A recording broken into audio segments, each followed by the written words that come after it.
Graça e paz a todos. Amados, vamos dar aqui uma estudada no livro de Tito, que é pequenininho. São 3 capítulos, se não me engano, deixa eu ver. São 3 capítulos. E cada um é muito miúdo.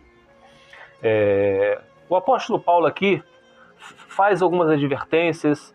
Ele fala como que um cristão deve se comportar, o proceder. E fala o resultado. Quem é um cristão realmente que tem o Espírito Santo. Começa assim, ó, no capítulo 1, do versículo 5 ao 16. Fala sobre a tarefa de Tito em Creta. Fica ao critério de cada um. A razão de tê-lo deixado em Creta, que é uma ilha grega, foi para que você pusesse em ordem o que ainda faltava e constituísse presbítero em cada cidade, como eu o instruí. Então aqui o apóstolo fala o quê? Não é para ter uma denominação religiosa em cada esquina.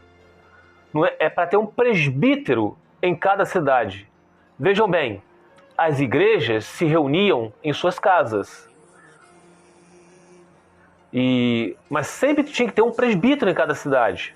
Um responsável pela palavra do Senhor aqui na terra. É preciso que o presbítero seja irrepreensível, marido de uma só mulher, e tenha filhos crentes, que não sejam acusados de libertinagem ou de insubmissão. Então aqui diz que é preciso, e não abrir exceções como a gente abre hoje. Ah, mas o então quer dizer se um pastor tiver filhos descrentes? Aqui está dizendo que ele tem que ter filhos crentes. Por quê? Por ser encarregado da obra de Deus. É necessário que o bispo seja irrepreensível, não orgulhoso, não briguento, não apegado ao vinho. Não apegado ao vinho. Pode beber? Pode. Não pode ser embriagar.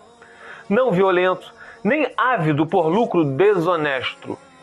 Então, lucro, se a pessoa quiser ofertar ao bispo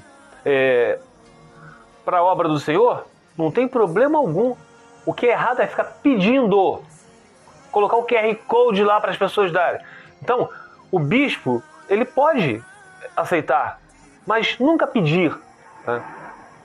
Ao contrário, é preciso que ele seja hospitaleiro, amigo do bem, tenha domínio próprio e apegue-se firmemente à mensagem fiel, de maneira como foi ensinada, para que seja capaz de encorajar outros pela sã doutrina e de refutar os que se opõem a ela. Então aqui, existe esse pedacinho, então aqui, meus amados, prestem atenção, repetindo, que ele se apegue-se firmemente à mensagem fiel, da maneira como foi ensinada. Só que hoje a gente não vê isso. Tanto é que lá no livro de 1 Timóteo, capítulo... Deixa eu ver aqui. 1 Timóteo, não, 2 Timóteo, diz o seguinte. Pois virá o tempo em que não suportarão a sã doutrina. Ao contrário, sentindo coceira dos ouvidos, juntarão mestres para si mesmo, segundo os seus próprios desejos. Eles se recusarão a dar ouvidos à verdade, voltando-se para os mitos. Então isso aqui está em 2 Timóteo, capítulo 4, versículo 3 ao 4. É isso que o apóstolo Paulo está falando. Uma página antes do livro de Tito, no livro de 2 Timóteo, diz isso. Então, se ele se apega, o bispo, o que tem o Espírito Santo, não esses bispos, esses pastores que a gente vê aí que de Espírito Santo eles não tem nada. Tem que se apegar firmemente, ser fiel à palavra como ela foi ensinada, para que sejam capazes de encorajar os outros pela sã doutrina e de refutar os que se opõem a ela. Refutar. Então, tem gente, mas não tem que ter contenda. Amados, temos que refutar aquilo que é contrário à sã doutrina. Se você diz, o apóstolo Paulo disse, impelido pelo Espírito Santo, que a mulher está ligada ao seu marido enquanto ele viver, aí vem outros pastores aí, teólogos, que muitas pessoas amam de paixão, mas para a mim esses pastores, esses teólogos não me enganam, que dizem não, em caso de adultério, em caso de abandono, vocês podem se casar com outro. Mas, amados, qual é a diferença para o mundo? Não me diga aqui, qual é a diferença para o mundo? O meu marido me largou. O meu pastor disse que eu posso me casar com outro. Ao mundo também. Se você é largada, você pode se casar com outro. Ah, mas houve um adultério. Meu pastor falou que eu posso me casar com outro. O mundo também. Qual a diferença, meus amados? Então nós estamos aqui para refutar esses que pregam heresias, que não pregam a sã doutrina, interessados em lucros desonestos.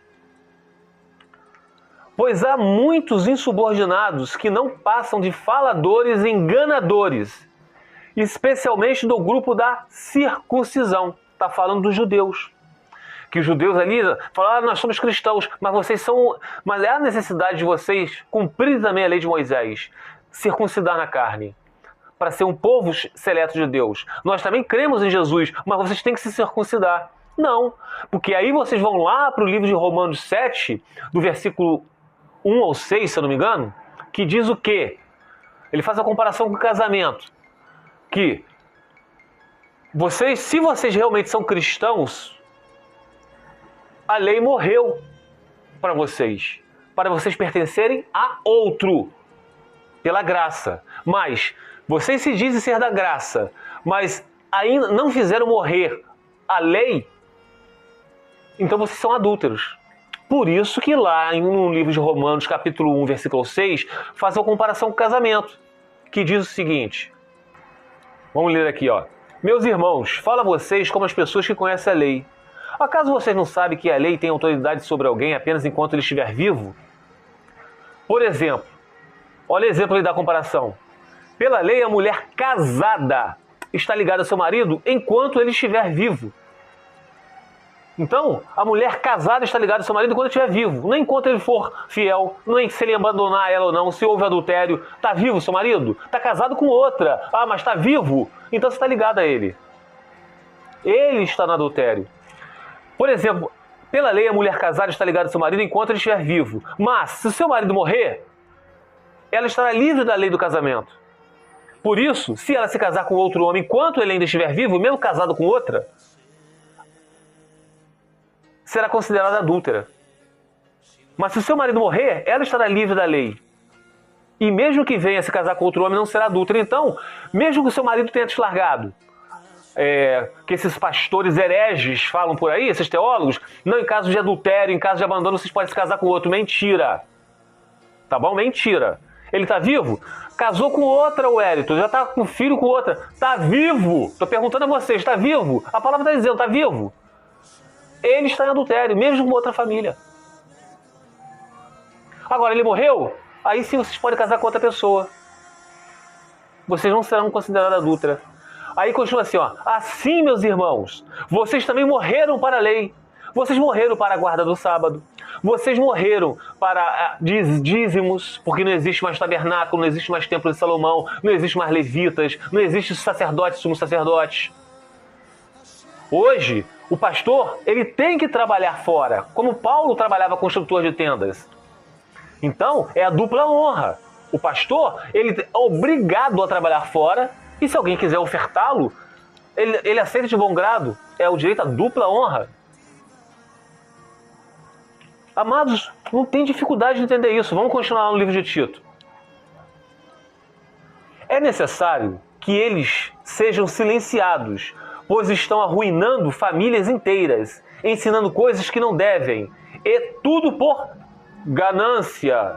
Olha, quem não der dízimo vai para o inferno. Vamos ler Malaquias lá, gente. Ó, vocês são roubadores, os roubadores não herdaram o reino de Deus. Pregam coisas da lei judaicas, que era para Israel, para a igreja. Tudo querendo isso, ó. São fraudulentos. Um dos seus próprios profetas chegou a dizer: cretenses, sempre mentirosos, feras malignas, glutões preguiçosos. Tal testemunho é verdadeiro. Portanto, repreenda-os severamente, para que sejam sadios na fé, e não deem atenção a lendas judaicas, nem a mandamentos de homens que rejeitam a verdade. Olha, repetindo, repreenda-os severamente. A gente, quando exalta um pouco a voz, quando a gente fala com veemência, olha, isso você não tem o Espírito de Deus. Você está repreendendo a pessoa de uma forma severa. Vocês têm que falar com doçura, né? Então, a gente tem que, como dizem, né, alguns por aí brincando, a Bíblia do bebê, tudo é lindo, tudo é maravilhoso. Amados, a gente pregar com mansidão não quer dizer que a gente tem que ser trouxa. Não quer dizer que a gente tem que aceitar tudo que a gente vê. Nós estamos aqui para repreender as heresias. Tal testemunho é verdadeiro, portanto, repreenda-os severamente. Vocês têm que repreender severamente aqueles que falam contra a sã doutrina. Né? Versículo 15, vamos lá. Para os puros, todas as coisas são puras, mas para os impuros e descrentes, nada é puro. De fato, tanto a mente como a consciência deles está corrompida. Eles afirmam que conhecem a Deus. Olha aí, ó. Afirmam que conhecem a Deus. Mas por seus atos, por suas obras, né, o negam. São detestáveis, desobedientes e desqualificados para qualquer boa obra. Falo que vocês podem se casar com outro, se houver o divórcio, se houver o adultério, se houver um abandono. Vocês podem se casar. São fraudulentos. Ó, visando ganhos desonestos, que é o dízimo que não existe para a igreja. Vamos dar agora um salto aqui para o livro de... O mesmo livro, tá? Tito, mas o capítulo 3 fala sobre a conduta cristã, que está do versículo 3 ao 11. Houve tempo em que nós também éramos insensatos e desobedientes. Vivíamos enganados e escravizados por toda espécie de paixões e prazeres. E a gente praticava as más obras. Vivíamos na maldade e na inveja, sendo detestáveis e odiando uns aos outros. Mas quando, da parte de Deus, nosso Salvador, se manifestaram a bondade e o amor pelos homens, não por causa de atos de justiça por nós praticados, mas devido à sua misericórdia, Ele nos salvou pela... Como é que nós somos salvos? Ó, pelo lavar regenerador e renovador do Espírito Santo, que Ele derramou sobre nós generosamente por meio de Jesus Cristo, nosso Salvador. Então, nós antes éramos obedientes, invejosos, praticávamos todas as más obras. Mas depois que Deus despejou sobre nós o seu Santo Espírito, esse é o lavar regenerador. Ele o fez a fim de que, justificados por sua graça e não por obras, nos tornemos seus herdeiros, tendo a esperança da vida eterna. Fiel é esta palavra. E quero que você afirme categoricamente essas coisas, para que os que creem em Deus se empenhem na prática das boas obras. Tais coisas são excelentes e úteis aos homens. E terminando, evite, porém, controvérsias tolas, genealogias, discussões e contendas a respeito da lei, porque essas coisas são inúteis e sem valor. Então, nós temos que evitar essas controvérsias. Não, vocês têm que dar dízimo. Se você não der dízimo, você vai para o inferno. Porque lá em Malaquias diz, evite essas conversas tolas. Tem que guardar o sábado. Não pode comer bebida... não pode comer esses alimentos, carne de porco, isso é contaminado. Tudo é abençoado por Deus. Quanto àquele que provoca divisões, advirta-os uma primeira e uma segunda vez. Depois disso, rejeite-o.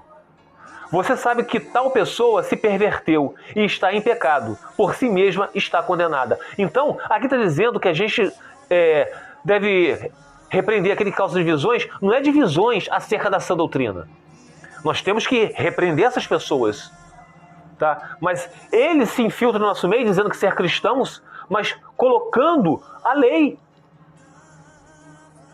na era da graça. Vamos guardar o sábado, vamos dar o dízimo, senão a gente vai para o inferno se não der. Não pode comer isso. Então, meus amados, nós temos que repreender essas pessoas, rejeitá-los. Você sabe que tal pessoa se perverteu e está em pecado. Por si mesmo está condenada. Então, aquele que diz que nasceu pela graça, pelo despejar do Espírito Santo, que foi regenerado, mas continua alguma coisa da lei nele, ele está em pecado. Ele não foi regenerado. Assim como aquele que se casou com uma outra pessoa. Se o primeiro cônjuge dele ainda vive, ele está em pecado, está em adultério. Fica os irmãos na paz de Senhor Jesus.